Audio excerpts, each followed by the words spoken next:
আরে ভাই তুই কি আমার বাংলা কথা বুঝছিস না? ওই আমার গার্লফ্রেন্ড বেটা, আজকে থেকে আমার গার্লফ্রেন্ড, ছোট কাল থেকে আমার গার্লফ্রেন্ড। তুই কি বুঝোস না ওর লগে আমার 3 বছর ধরে রিলেশন হয়, আমার গার্লফ্রেন্ড। ভাই আপনারা নিজেদের মধ্যে ঝামেলা না করে মেয়েটারে জিজ্ঞেস করেন না ও কার গার্লফ্রেন্ড। হ্যাঁ তুমি বলো তুমি কার গার্লফ্রেন্ড? আমি ওনাকে বলবো। অ্যাকচুয়ালি ভাই হয়েছে কি, ওদের মধ্যে একজন আমাকে প্রচন্ড পরিমাণে ভালোবাসে, আরেকজন ভাই আমাকে শপিং করায় দেয়, হাত খরচ দেয়, রেস্টুরেন্ট বিলও দেয়, বুঝছেন? আমি না ভাই কনফিউজ হয়ে গেছি অ্যাকচুয়ালি ওদের মধ্যে কাকে চুজ করবো। আপনি একটু আমাকে সলিউশন দেন না একটা ভাই প্লিজ। আচ্ছা যদি এমন কেউ থাকে যে তোমার রেস্টুরেন্ট বিল দিবে, তোমাকে শপিং করায় দিবে, তোমাকে অনেক অনেক ঘুরতে দিয়ে যাবে, তোমাকে অনেক ভালোবাসবে, তাহলে তাহলে তো ভালোই হয়। তাহলে একটা কাজ করি, আমি ওদের দুজনকে সেটিং দিয়ে আসি। হ্যাঁ হ্যাঁ জলদি। ভাই আমার কথা কইছে না? কি তোর কথা কইছে? আমার কথা কইছে, আমার কথা কইছে না ভাই?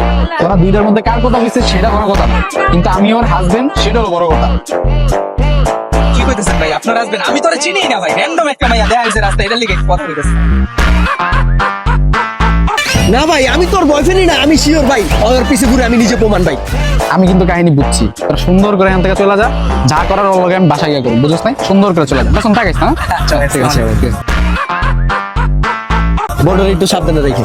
ঠিক আছে এই যে সলিউশন করে দিলাম, পাঠিয়ে দিলাম দুজনকে। ওকে বাবু, আই লাভ ইউ। এই আচ্ছা কে কার বাবু, কিসের আলাবি? তুই কি ভাবছিস আমার মুরগি বানাবি? আমি তো আমার এই দুইটা বাইরে বাঁচাই দিলাম, তুই আমার মুরগি বানাইতে চাইতেছিস? তাহলে কি লাঙ্গের আশায় দুইটা বাতারা রাইলাম?